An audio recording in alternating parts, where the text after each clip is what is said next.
اب یہ آخری عشرے میں ایک ایسی رات ہے جس پہ پوری سورت نازل ہوئی، انا انزلناہ فی لیلۃ القدر۔ یہ لیلۃ القدر کو لیلۃ القدر اس لیے کہتے ہیں کہ اس میں سال بھر کے احکامات نافذ کیے جاتے ہیں، اور فرمایا جس نے لیلۃ القدر میں ایمان اور اخلاص کے ساتھ نماز پڑھی اس کے گزشتہ صغیرہ گناہ معاف ہو جائیں گے۔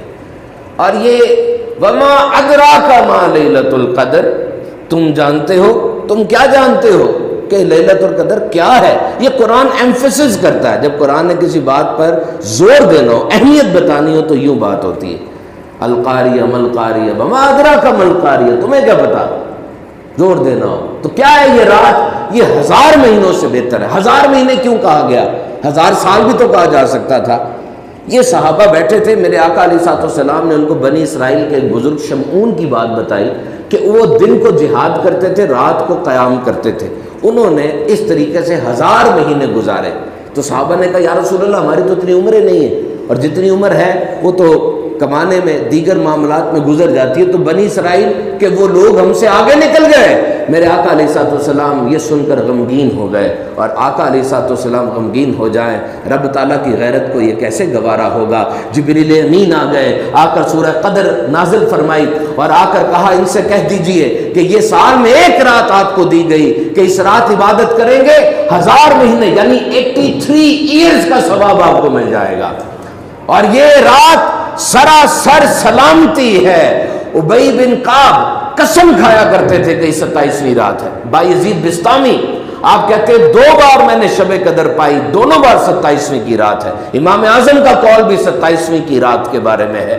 ساری رات اللہ کی رحمتیں نازل ہوتی ہیں اور تمام مسلمانوں میں تقسیم کر دی جاتی ہیں۔ رحمتیں بچ جاتی ہیں، بچوں میں تقسیم کی جاتی ہیں، رحمتیں پھر بھی بچ جاتی ہیں، دارالحرب میں رہنے والے کفار میں تقسیم کی جاتی ہیں۔ سنتے نہیں آپ کوئی کافر کلمہ پڑھ کے مسلمان ہو گیا؟ یہ اسی رات کا صدقہ ہے۔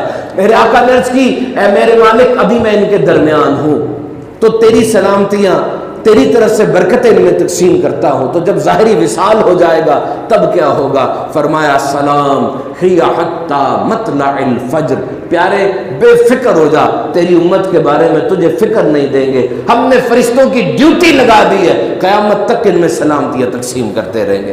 تو اس رات سب بخشے جاتے ہیں سوائے 4 لوگوں کے، عادی شرابی، ماں باپ کا نافرمان، رشتہ داروں سے تعلق توڑنے والا، اور وہ جو دل میں کینہ رکھتا ہے۔ تو آگے بڑھیے، تھوڑی کوشش کر کے روٹھوں کو منا لیجئے۔ آخر میں یہ شب قدر کو ٹارگٹ کیسے کرنا ہے، غور سے سنیے گا۔ شب قدر میں کرنا کیا ہے؟ حضور آ رہے تھے بتانے کے لیے کون سی رات ہے، 2 مسلمان آپس میں لڑ رہے تھے، حضور چلے گئے اور فرمایا اس کا تعین اٹھا لیا گیا ہے، ہو سکتا ہے اس میں تمہارے لیے بہتری ہو، بہرحال یہ رمضان کے آخری عشرے کی طاق راتوں میں ڈھونڈو، اب ڈھونڈو اس کو طاق راتوں میں۔ شب قدر میں کرنا کیا ہے؟ طاق راتوں کو ٹارگٹ کر لیجئے۔ سب سے پہلے عشاء کی نماز اور فجر کی نماز یہ باجماعت ادا کرنی ہے، کیونکہ جو عشاء کی نماز اور فجر کی نماز باجماعت پڑھتا ہے اس کو ساری رات کا ثواب مل جاتا ہے، ساری رات کی عبادت کا ثواب مل جاتا ہے۔ تو یہ تو روٹین بنا لیں اپنی۔ دوسرا، مسجدوں میں صلاۃ التسبیح ہوتی ہے، قیام ہے، وہ بھی کیجئے۔ تیسرا، آپ کوئی ورد وظیفہ اس رات 1200 دفعہ آپ درود و سلام پڑھ لیجئے۔